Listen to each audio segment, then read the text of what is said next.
Good morning, everyone. I would like to thank y'all.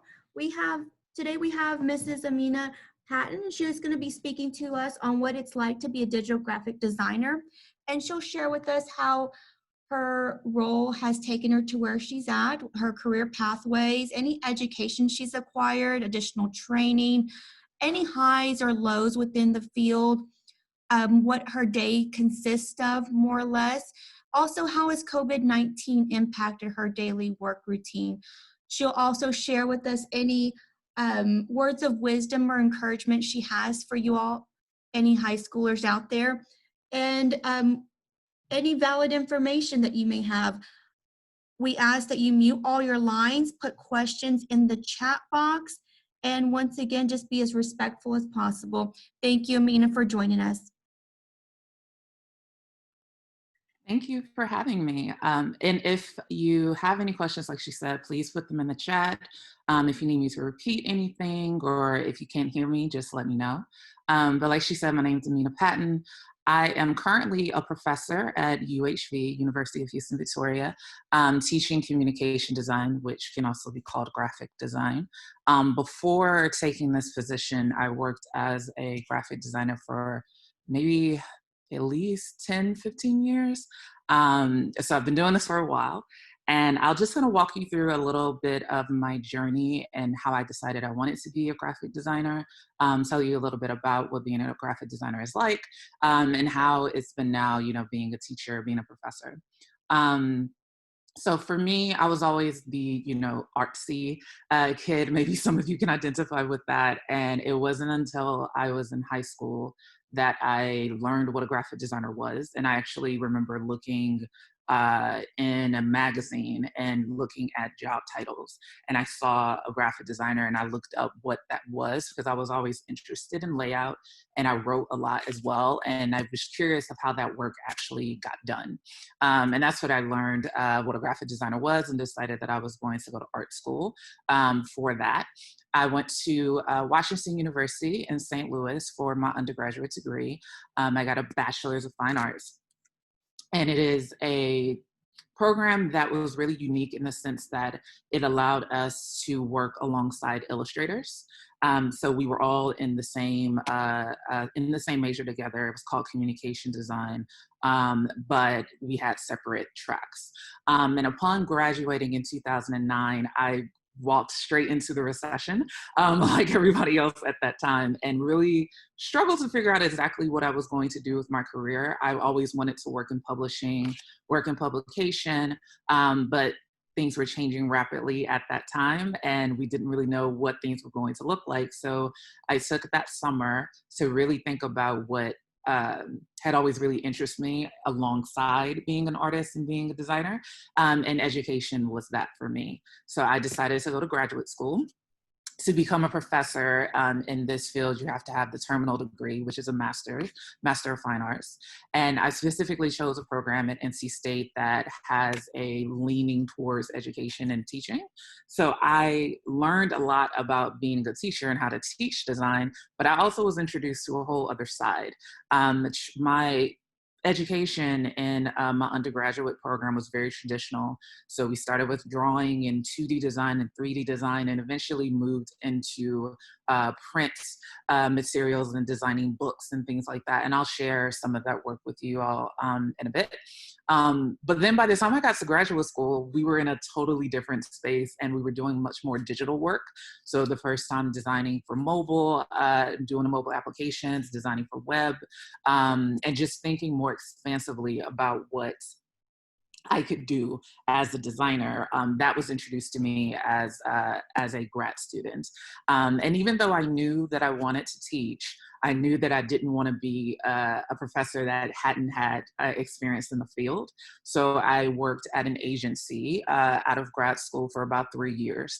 And it was specifically an agency that had a focus in health and public health. And it worked perfectly for me because that was the focus of my graduate thesis, was to look at health communications and how we communicate health information.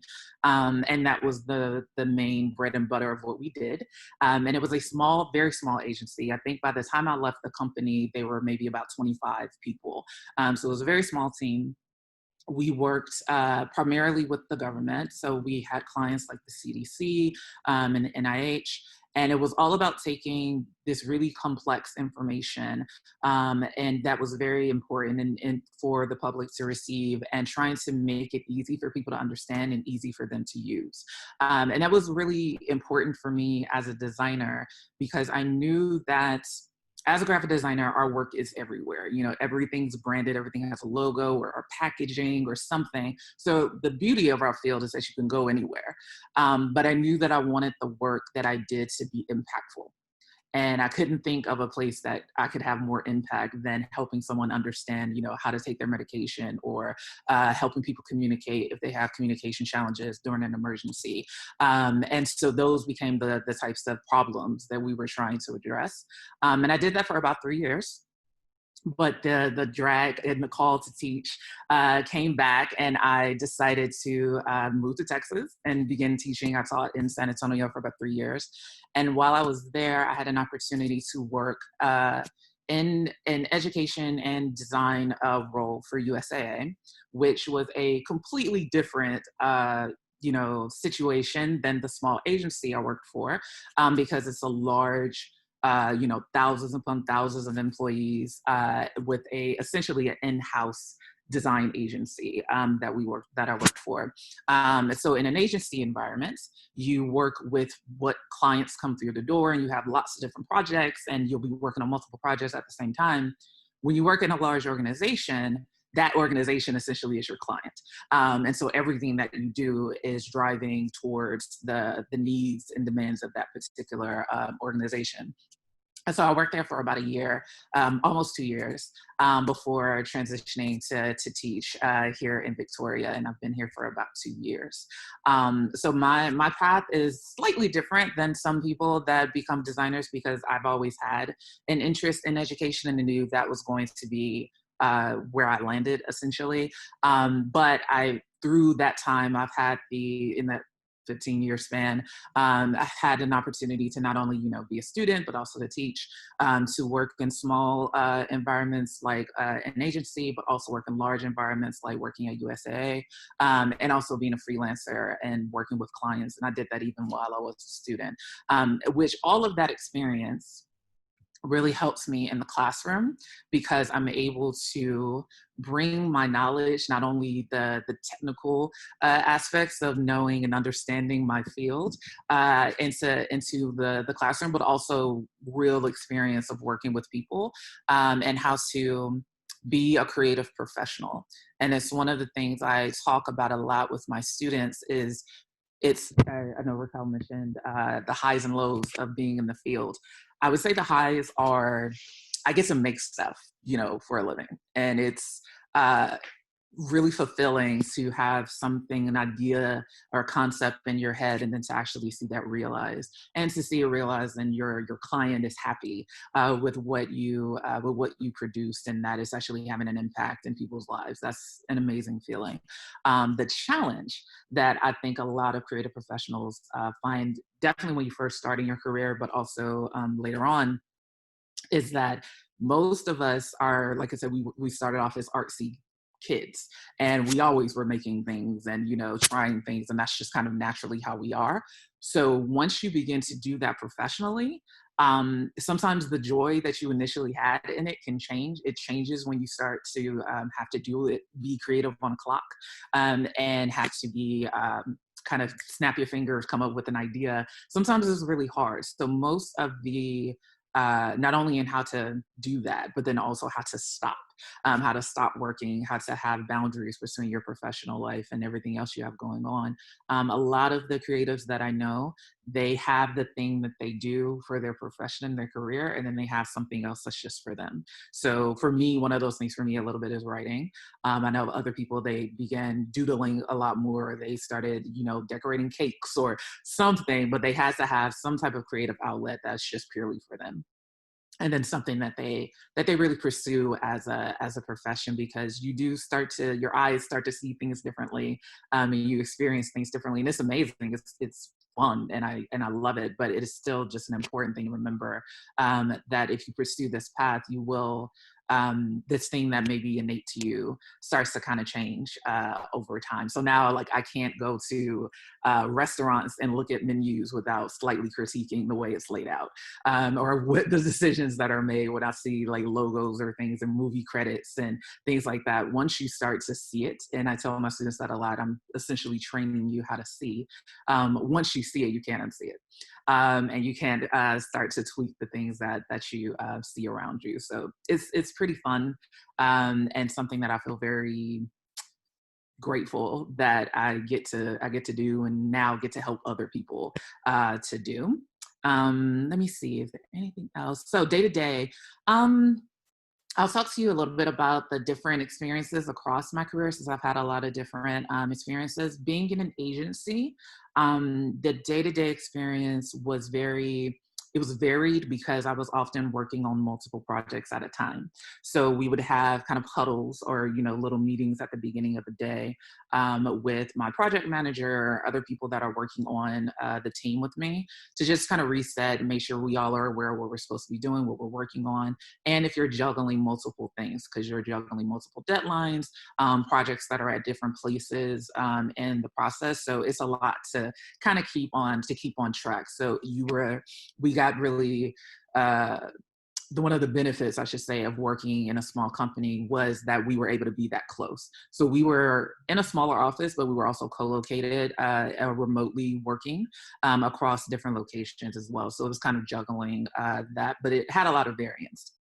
Working in a large in-house design organization like I did at USAA, it was a little bit different, because I had a more kind of tailored focus, and what I was working on. There were still a lot of different projects, but there wasn't like I had to remember the brand standards from one company to another, or I had to remember what this particular client liked and when that meeting was about versus something else.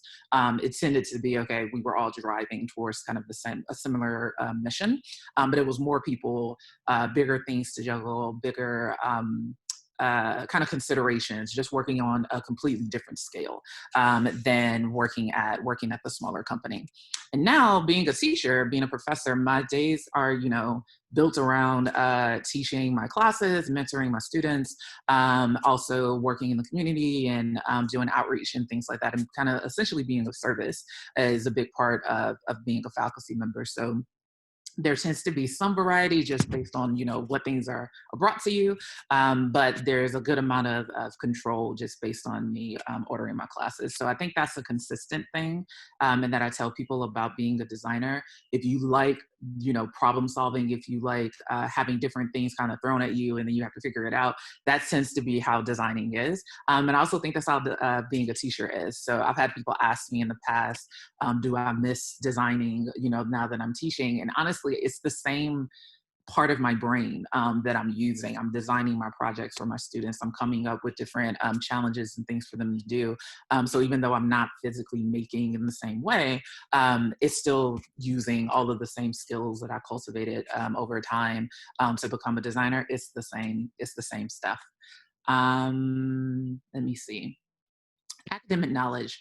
All of your fundamental, skills that you learn from math, science, reading, they come in handy, particularly reading and writing. I would say, because there is so much variety in what we do as designers, having a little bit of knowledge and a lot of things can work to your favor. You really just have to have a curiosity and like learning new things and picking up new things, because you do get new things thrown at you. Sometimes it's your client, but sometimes it's just the nature of our field.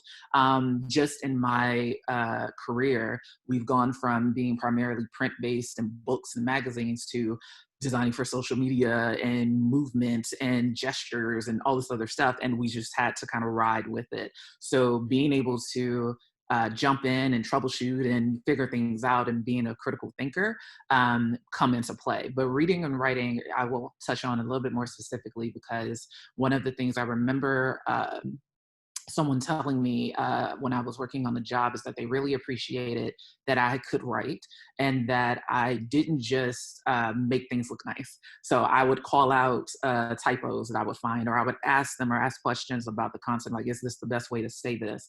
Because that informs what I do. If I don't understand what the content is, I can't figure out the best way to represent it in whichever format I'm given. So having that ability to think critically, look at something, really try to figure out what's the best way to get this information across is essential to being a designer. But also some of the things that maybe are just, extracurricular, quote unquote, being able to collaborate. I know a lot of times us artsy folks don't like to work together, but we like being on our own and drawing and doodling away. But learning how to work in teams is really important because I've never had an instance where I wasn't working collaboratively, except maybe when I was freelancing, I was doing something where I could do the entire project from end to end. But as a professional, I've always had other designers I'm working with, developers, or project managers, or even just working with my clients. So being able to do that is something that you cultivate, and we cultivate through the college experience and learning how to be a designer.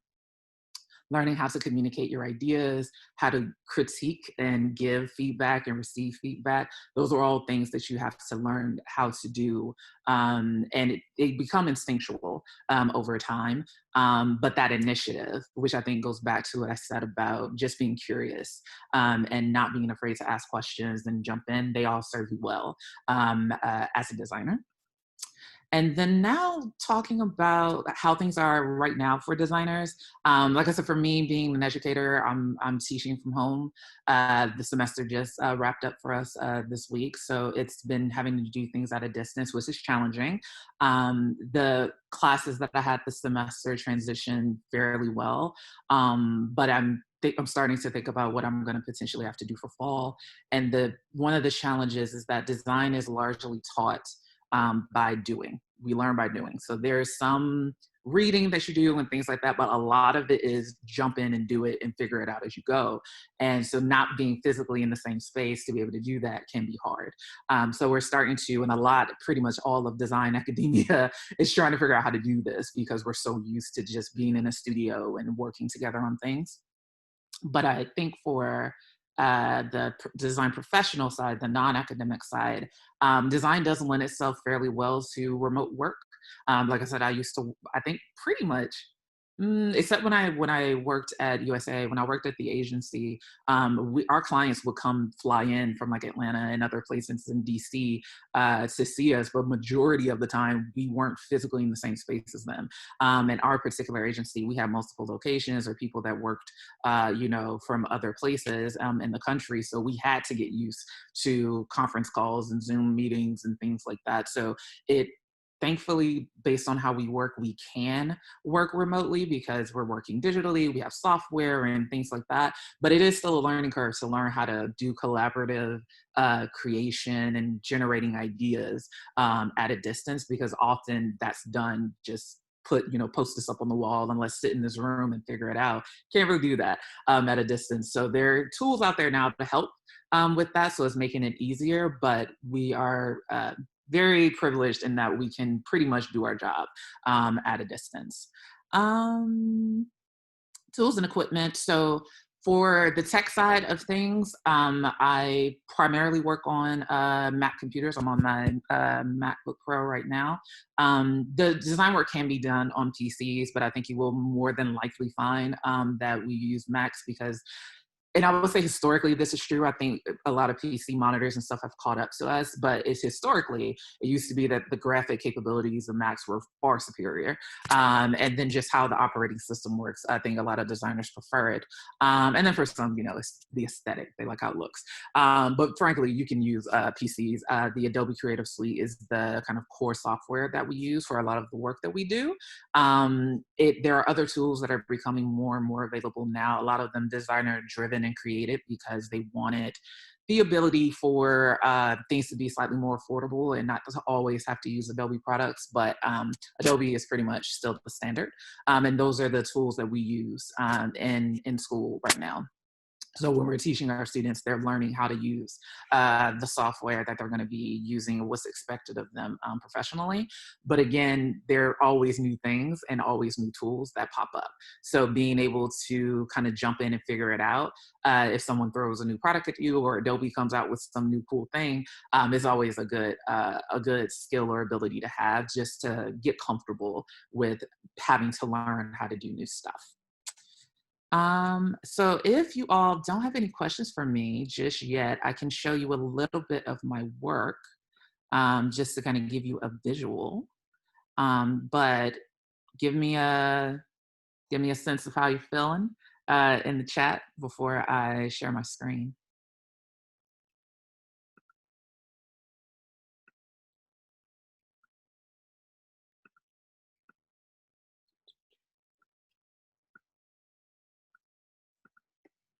Okay, so I'm gonna share my screen. Oh, wait, I think Raquel, you gotta give me the ability to share my screen.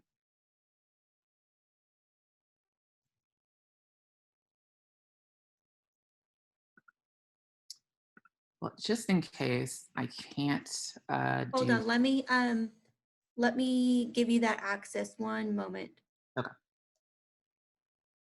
I'll also put the link to my Behance in the chat for everybody so you can look at it at your own time. I have a freestanding site for my work and my writing and stuff like that, and it links to my Behance, but I'll put this there for you. If you're not familiar with Behance, is really, if you're interested in design, just check out behance.net. It is a way to host a portfolio without having to completely host your own site. So it comes in handy, but because there are so many portfolios out there, a lot of times we'll just look there for inspiration and just to kind of see what people are doing and people are making. And it gives you a really interesting sense of what's happening in the industry and the types of things and projects that people are creating. I still can't share. I don't know if you were able to fix that or not. I'm working on it. One moment. Hold Oh, on. no worries, no worries. But yeah, if you want to, like I said, I put the link to my portfolio in the chat. So there are projects in there from back when I was still in school.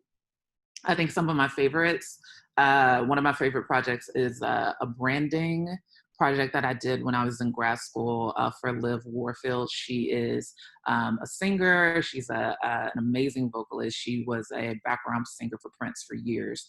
And I'm a huge Prince fan, by the way. And I remember going to see him in concert, and I followed her on Twitter, and she just tweeted out that she was looking for a graphic designer. So I messaged her, and she saw my work. I was like, yeah, and she decided to work with me. And then, like I said, I was a grad student, so that was an amazing experience for me. And I got to design a logo for her. She still uses it to some extent, but the things kind of morph and change over time. But she loved the thing that I made so much that she actually got it tattooed on her wrist. So that was one of the coolest experiences of my life, as well as being able to see my work on a kick drum. So this is that project I was telling you about. And I decided to, in my portfolio, really show my process, which is a really important thing for us as designers, as people need to know how we think. So this is my just initial ideas. And I presented her with a couple of different ways to approach how to do some branding, because she had some ideas that she brought to the table. And what ended up happening, and often ends up happening, is that you take the bits and pieces that you like from all the different ones and you start to put them together. And some of what you're seeing is me testing out the design. So seeing how well it works at different sizes, what happens if I put it in different colors, what happens if, in different contexts, especially when you're designing a logo, you want something that can work, in any context and be very recognizable, understandable. And one of the fun things that we really liked about this design was that it can be read as her name, as Liv, or it can be read as her initials. And she has like a strong connection to like birds and phoenixes and stuff like that. So she really liked this kind of colorway of the red and gold.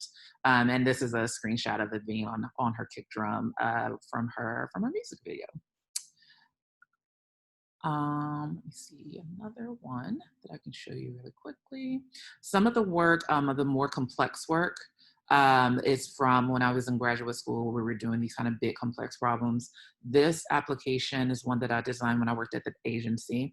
So this was a project that was over 2 years. I think it took us working on this because it had many iterations, but our challenge was to create a communication tool for people with communication challenges. So if they're deaf, hard of hearing, don't speak English as a first language, have mental deficiencies that make it challenging for them to communicate, if they're in the middle of an emergency, that they can use this tool to communicate. So it's an icon-based tool.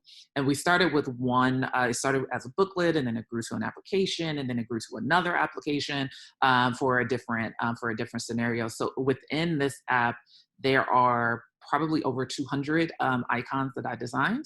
And in the second iteration here, we added in some new features like translation and things like that. But it was a really fun process, even though it was really long, because it required us to do lots and lots and lots of testing. And it got to the core of what we do as designers, because we had to figure out how to communicate ideas just with images, and being able to, and some of them being fairly complex, and testing them over and over and over again to see what actually worked with people and what didn't. So I know we're down to our last couple of minutes. So like I said, you are more than welcome to check out any more of my projects or anything that you may be interested in. And just, I guess, in the last couple of minutes, if you have questions for me, feel free to chime in.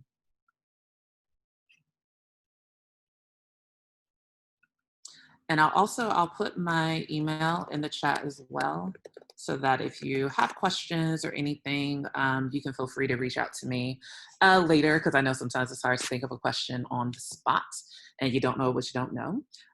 But if you are interested at all in, like I said, a very interesting dynamic field, design is a great place to look. There's lots of different ways to become a designer, lots of different ways to have a career that can span, designing food packaging all the way to making logos and designing books, or just dealing with interior spaces. There's so many different ways that you can be a creative professional and be a designer. And graphic design is one of those fields that allows you access into a lot of different areas. So I hope you found this talk very helpful and useful. And do you or any of your colleagues host any summer workshops? We're actually talking about that right now, about having some summer workshops potentially next summer at UHB with digital gaming, and looking at what that can be. Right now, we do have some summer things that I know we do for gaming at UHB, but we're looking at doing that for design as well. If there are one great place to look if you are interested and to see what is available would be looking at the AIGA. So I'll take that.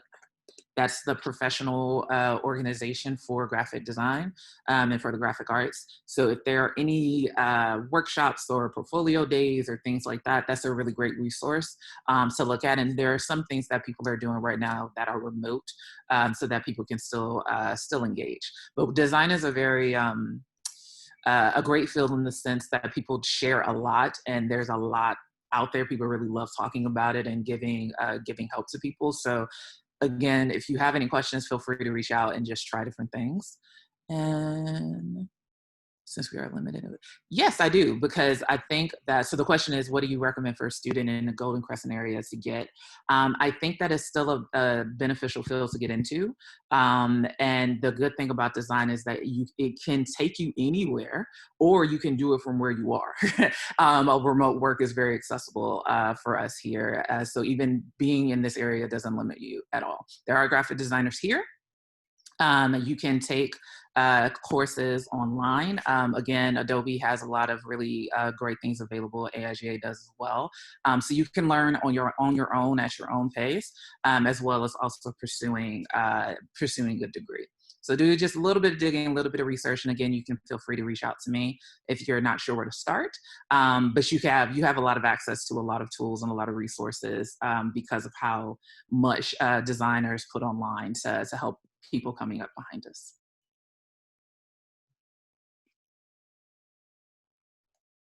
Any other questions for me, Raquel?